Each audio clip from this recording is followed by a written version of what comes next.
Tonight, Game 4 between the Chicago Bulls and the Los Angeles Lakers. The Great Western Forum in Inglewood, California, home of Magic Johnson and his Lakers, who trail the Chicago Bulls 2-1 in the NBA Finals. A big question surrounding today's game is the health of Michael Jordan, who injured his big toe in Friday's overtime Chicago win. Jordan arrived at the Forum a little less than 2 hours ago and appeared to be limping slightly. As for the Lakers' condition, they're trying to halt the surging Bulls here at the scene of so many past Laker glories. The Laker franchise has won 11 NBA titles, 5 in Minneapolis and 6 in this building as the LA Lakers. The Bulls, meanwhile, are in pursuit of their first ever NBA title. Today, Game 4 of the NBA Finals. Hello again, everyone. Welcome to the Forum. Bob Costas with Pat Riley. First item of business, a check on Michael Jordan. We go courtside to Ahmad Rashad. Ahmad?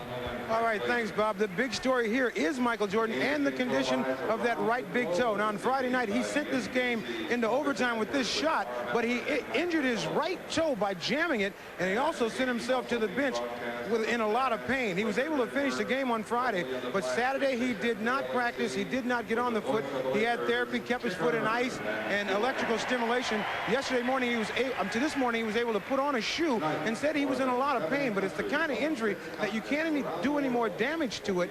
It's just the matter that how much pain can he play with? He's altered his shoe by cutting the toe out of the shoe to take the pressure off of it. So he'll be trying to go. The last thing he told me was, in a game like this, the last guy you got to worry about is me. So we'll find out. Bob? All right, Ahmad, on to the Lakers. Here are the tangible Laker problems. Down 2-1. Byron Scott, a missing person on offense. James Worthy hobbling not 100%. AC Green and Terry Teagle giving them next to nothing off the bench.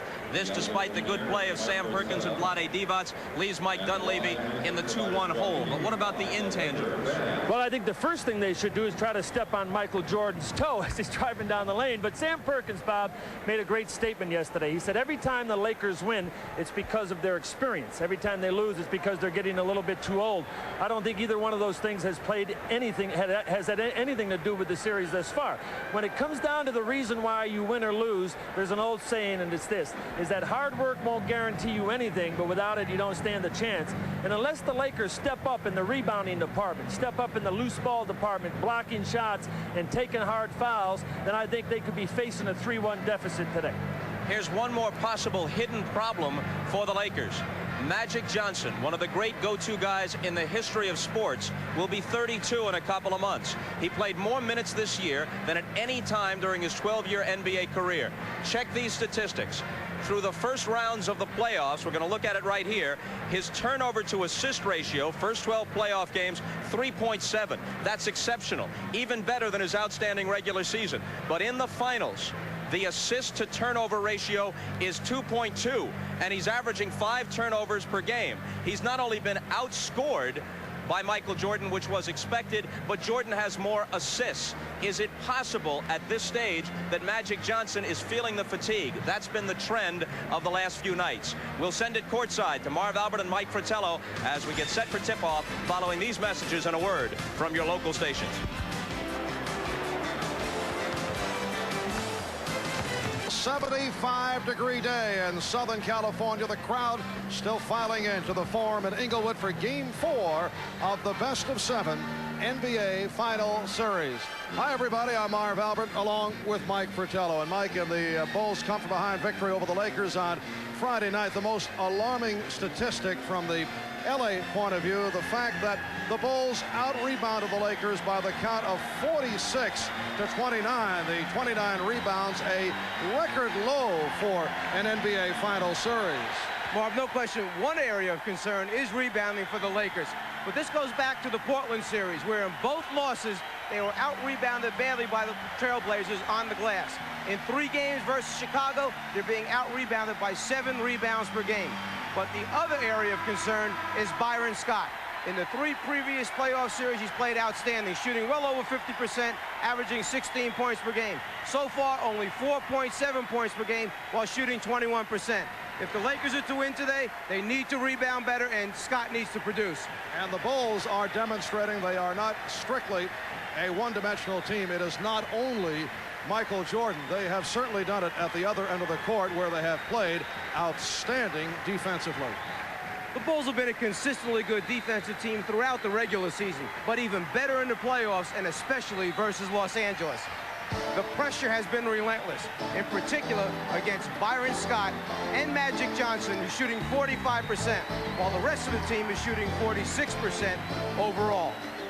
Exactly the same as the regular season, the Bulls are producing 10 steals per contest, which have led to a number of easy scores at the other end. And then one more area of frustration for Los Angeles is the block shot, which seems to show up at just the right time for Chicago.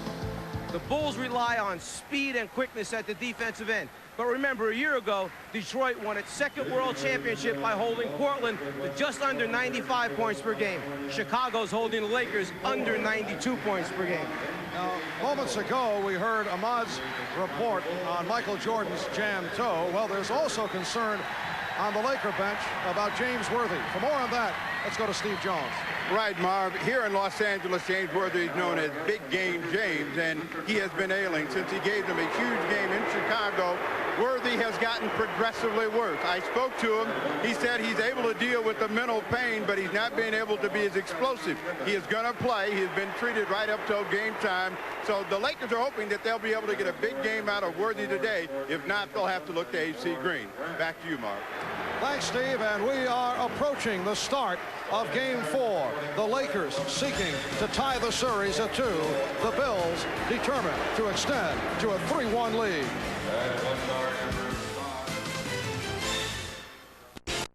We welcome you back to the Forum in Inglewood as we check out the starting lineups. First for the Chicago Bulls, John Paxson and Michael Jordan. In the backcourt, Horace Grant and Scottie Pippen are up front at the center. Bill Cartwright. The coach of the Bulls, Phil Jackson, in his second year as head man of the Chicago Bulls, and his low-key style has worked extremely well. Byron Scott looking to shake out of a slump alongside Magic Johnson in the backcourt. Sam Perkins and James Worthy up front. And the center, Vlade Divac, who has enjoyed a terrific series. Mike Dunleavy, the head coach of the Lakers, a man who's proud to say he was a gym rat out of the schoolyards of Brooklyn. And another New York City product, a fellow by the name of Kareem Abdul-Jabbar, sitting at the end of the Laker bench. Kareem making a rare form appearance. Hugh Evans, Dick Bavetta, Ed T. Rush are the officials. Divac and Cartwright getting set on the opening tip. And the Lakers control. Byron Scott looking to work his way out of the shooting slump during the course of the finals. 0 for 8 from the field the other day. Magic Johnson finding the opening, and he's given the Lakers a 2-0 lead. Mike Dunleavy telling us he would like to work Byron into the game plan a bit more frequently. Has not been getting his shots. Here's Pippen, and the game is tied at 2. One of the small subtleties, screening. Try to get somebody open for a screen, set a good pick, set a good screen. One of the things the Lakers need to do better. The Bulls just did it perfectly at their end. And Michael Jordan opening up against Magic Johnson. Paxson right up on Scott. Pippen broke it up, but he stepped out. Good hustle by Scottie Pippen. Pippen played halfway off of Worthy.